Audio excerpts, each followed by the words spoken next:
Olá, a paz do Senhor. Irmãos, muito feliz por estar aqui mais uma vez para dar continuidade aos nossos estudos que estamos fazendo aos domingos pela manhã.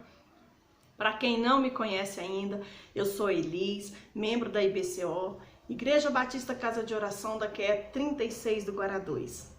Sejam todos bem-vindos, nós estamos estudando o livro de Mateus e o nosso foco está no capítulo 13, nós estamos estudando os ensinos de Jesus. Para quem ainda não pegou as lições 1 e 2, podem rever os vídeos antigos, para você se inteirar de onde é que nós estamos. Só relembrando um pouquinho das nossas aulas passadas, nós entendemos um pouco e aprendemos que uma das maneiras que Jesus usou de ensinar foi as parábolas, que é o foco da nossa lição. Nós também entendemos que os discípulos foram escolhidos por Jesus e por isso eram alvos do seu ensino.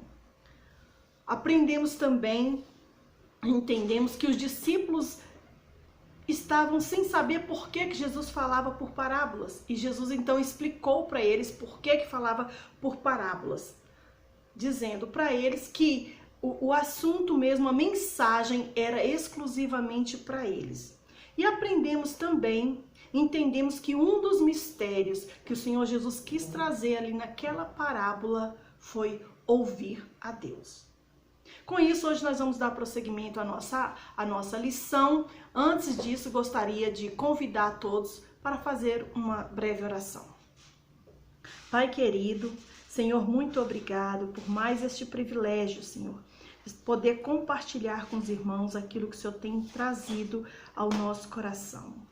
Pai, eu quero te agradecer por essa mensagem que o Senhor tem nos trago e peço, Senhor, que o coração de cada um seja alcançado, Senhor, que tu possa trazer clareza e que essa palavra possa continuar frutificando no coração de cada um. Abençoa cada um dos seus filhos que se dispõe a ouvir a tua palavra e aprender mais de ti. É o que eu te peço e te agradeço no nome de Jesus. Amém. Bom, nós vamos começar a nossa aula, está lá no capítulo 13 do livro de Mateus, a partir do versículo 24. Jesus, após dar a sua explicação aos discípulos, quando eles perguntaram sobre as parábolas, Jesus falou: vem cá que eu vou explicar para vocês qual a mensagem dessa parábola. E Jesus explica para eles. Terminando de explicar essa palavra, Jesus retorna à multidão e continua a falar em parábolas. E ele fala 3 parábolas seguidas, que será o foco da nossa aula de hoje. E ali Jesus volta e começa a falar as parábolas. Uma das parábolas que Jesus falou foi sobre joio do campo, a outra grão de mostarda e a outra sobre o fermento. Tá? As parábolas que nós vamos estudar hoje, elas estão mais para uma comparação ao reino dos céus. Podemos entender que na aula passada o Senhor Jesus trouxe uma revelação do reino dos céus. Mas agora, nessa aula de hoje, nós vamos ver o Senhor Jesus fazendo comparação para que os discípulos entendessem melhor, ou pelo menos começassem a entender o que é o reino dos céus. A explicação que Jesus traz para os discípulos sobre a parábola do joio no campo começa no versículo 36. Então a gente já pode abrir lá no versículo 36, que é onde nós vamos começar a estudar. Essa mesma parábola o Senhor expôs para a multidão. Está entre o versículo 24 e 30, mas nós não vamos ler nesse momento porque foi uma parábola direcionada à multidão e o nosso foco é ver o que o Senhor Jesus está ensinando aos discípulos. De uma outra hora a gente vai ver essa parábola que o Senhor trouxe à multidão.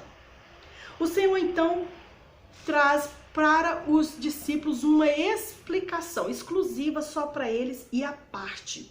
E está lá no versículo 36. E quando a gente começa a ler essa parábola do joio, a gente vai ver que ali há comparação. O Senhor está comparando. O reino dos céus é semelhante a, o reino dos céus é parecido com, trazendo uma explicação para que os discípulos começassem a entender o que é o reino dos céus. que eu aprendo com isso quando eu começo a ler?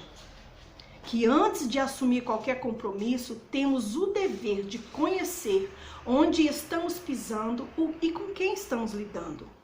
E isso vale para todos os sentidos e todas as áreas da nossa vida.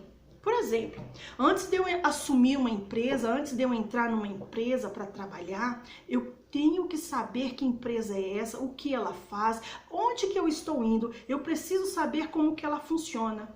Para que isso? Para que eu possa me sair bem. Isso também funciona na amizade. Você precisa saber quem é essa pessoa, o que está acontecendo com ela, o que ela vai te trazer de melhoras para que você se saia bem nessa amizade. Você também precisa saber, principalmente antes de entrar num casamento, conhecer todos os detalhes. O Senhor Jesus aqui traz para os discípulos, vocês vão trabalhar no reino, mas vocês precisam conhecer para vocês se inteirar do que vai acontecer nesse reino. Isso é muito válido, tanto para a obra de Deus como para a nossa vida diária. E o que eu entendo quando o Senhor Jesus começa a fazer as comparações do reino dos céus para os discípulos, eu consegui extrair daqui uma lista de situações que nós vamos ver quem é cada componente, cada integrante dessa lista que o Senhor Jesus traz para eles. E aqui eu tive uma outra forma de entender mais o ensino. O Senhor Jesus dizendo, conheça antes de entrar em alguma atividade, em alguma tarefa. Conheça, que isso possa ficar para nós no dia de hoje. E vamos então lá para o nosso versículo 37, onde o Senhor Jesus começa a explicar a parábola do joio no campo. E diz assim, e ele respondeu, aquele que semeou a boa semente é o Filho do Homem. O que eu trago daqui que eu grifei? Filho do Homem é a figura principal nessa frase. Quem é o Filho do Homem? Ele aparece em primeiro lugar. Ele é o primeiro dessa lista. E ele dispensa apresentação, porque ele é o primeiro e nós já sabemos de quem que está falando. Este é o Filho do Homem. Lá em Colossenses, no capítulo 1, versículo 17 e 18, diz o seguinte: e ele é antes de todas as coisas, e todas as coisas subsistem por ele. E ele é o cabeça do corpo da igreja. É o princípio e o primogênito dentre todos os mortos, para que em tudo tenha preeminência. Glória a Deus. Ele é o primeiro. O que eu aprendo quando o Senhor Jesus faz essa comparação aos discípulos? Ele ensina que primeiro eu devo conhecer aquele que é o principal. Devo entender que ele é prioridade. Nós estamos falando aqui do Senhor Jesus. Ele é o mais importante no reino dos céus. Eu devo conhecê-lo e colocá-lo como primeiro lugar. Versículo 38. O campo é o mundo. A palavra principal aqui é mundo. E que mundo é esse? Aqui essa palavra mundo, ela vem dizer que onde o reino irá agir. O reino de Deus vai agir nesse mundo. E quem é esse mundo? É o mundo criado por Deus, é o mundo natural. Podemos entender nessas palavras tão claras quando ele diz que o mundo, o campo é o mundo, que não há exclusividade do semear. Que todo o mundo deve ser semeado. Não há limites até os confins da terra. O que eu aprendo nessa parte aqui também? Um ensino que fique aqui para todos nós, para os discípulos e para nós nos dias de hoje. Jesus falava para eles, vocês não devem se deter. É até os confins da terra. E Jesus diz para nós também. Nós não precisamos nos deter. Nossa missão é alcançar todo o mundo. Não há limite. Não há quatro paredes. Vamos prosseguir. E depois diz que e a boa semente são os filhos do reino. Os joios são os filhos do maligno. Bom, aqui nós vamos encontrar duas classes de filhos, né? E a gente pode aqui utilizar que o alvo desse reino são os filhos. Só que existem os filhos do reino e os filhos do maligno. E a Bíblia, ela vai responder quem é filho do reino e quem é filho do maligno. Vamos só abrir nossa Bíblia no livro de João, no capítulo 1:12, diz assim: mas a todos quanto o receberam, deu-lhes o poder de serem feitos filhos de Deus, aos que creem no seu nome. Vamos ler também 1 João 3:10. Nisto são manifestos os filhos de Deus e os filhos do diabo. Qualquer que não pratica a justiça e não ama a seu irmão, não é de Deus. O que eu aprendo aqui? Qual é o ensino nessa parte? Todos esses dois versículos estão claramente falando de decisões, de opções, de escolhas. Os discípulos então estavam sendo preparados para lidar com diversidades, com pessoas que pensam diferente, com pessoas que têm opções diferentes, tá? E eles estavam aprendendo então a respeitar a escolha dessas pessoas. E quando eu digo respeitar, eu estou me referindo àquelas pessoas que elas não respeitam as escolhas dos outros. Eles querem a todo custo transformar essas pessoas em filhos de Deus. Que seja incluindo nos ministérios da igreja, que seja batizando de qualquer forma, que seja fazendo campanha de prosperidade na vida dele, que seja dando cargos. Eles querem a todo custo transformar eles em filhos de Deus. Mas aqui nós acabamos de ver que a escolha e a decisão é particular, é de cada um. E isso define se ele é filho do reino ou se ele é filho do diabo. Deus então aqui deixa isso pra gente, através de Jesus no seu ensino, que cada um vai escolher o seu caminho. Vamos prosseguir. E o inimigo que o semeia é o diabo. Também é necessário aqui os discípulos conhecer que para trabalhar no reino dos céus há também o diabo. Quem é? É o adversário do reino. Quem é ele? Inimigo de nossas almas. A Bíblia responde quem é o diabo. Lá em João 8,44 diz que ele foi homicida desde o princípio e não se firmou na verdade, porque não há verdade nele. Quando ele profere mentiras, fala do que lhe é próprio, porque ele é mentiroso e pai da mentira.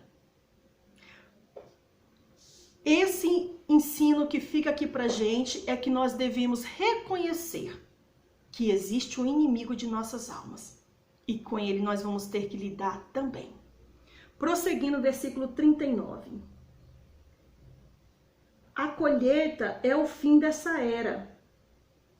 Bom, a palavra que eu separei aqui é fim da era, fim do mundo. O que a gente tem que entender aqui, que o Senhor Jesus planejou desde o início, desde a fundação do mundo, está planejado para a gente novos céus e novas terras.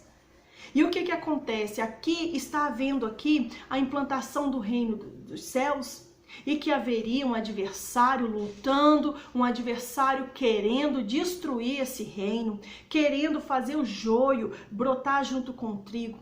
Mas o Senhor Jesus aqui, ele diz que esse fim virá. Isso terá um fim, isso acaba.